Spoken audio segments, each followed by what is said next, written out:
একবার পড়লে 10 পারা, দুইবার পড়লে 20 পারা, তিনবার পড়লে পুরো কোরআনের খতম। আর বিশ্বনবী বলতেন সূরাতুল ইখলাস সাধারণ সূরা না, এটা সুলুসুল কোরআন, 1/3 অফ দা বুক, কোরআনের 3 ভাগের 1 ভাগ।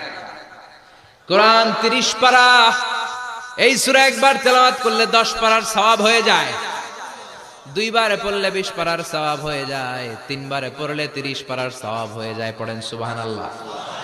1/3 এই পুরো কিতাবের 1/3, 1/3 অফ দ্য বুক, সুলুসুল কোরআন। একবার পড়লে 10 পারা, দুইবার পড়লে 20 পারা, তিনবার পড়লে 30 পারা। বিসমিল্লাহির রহমানির রহিম। কুল হুয়াল্লাহু আহাদ,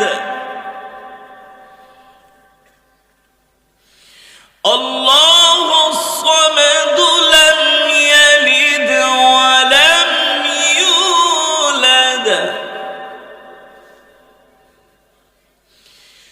لم يلد ولم يولد ولم يكن له كفوا أحد. بسم الله الرحمن الرحيم.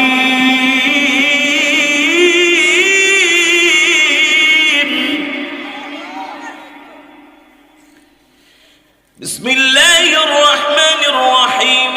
قل هو الله،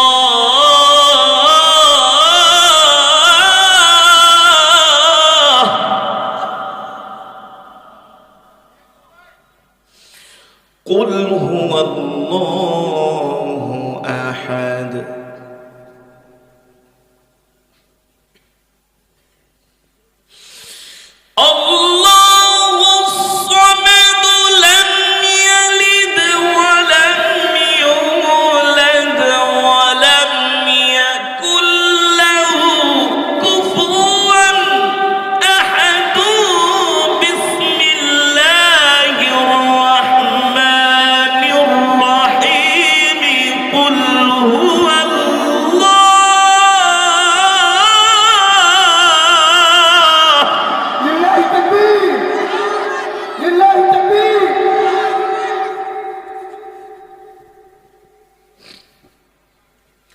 بسم الله الرحمن الرحيم.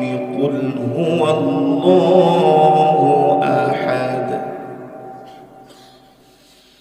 الله الصمد، لم يلد ولم يولد ولم يكن له كفوا أحد. لم يلد ولم يولد ولم يكن له كفوا أحد. لم يلد ولم يولد ولم يكن له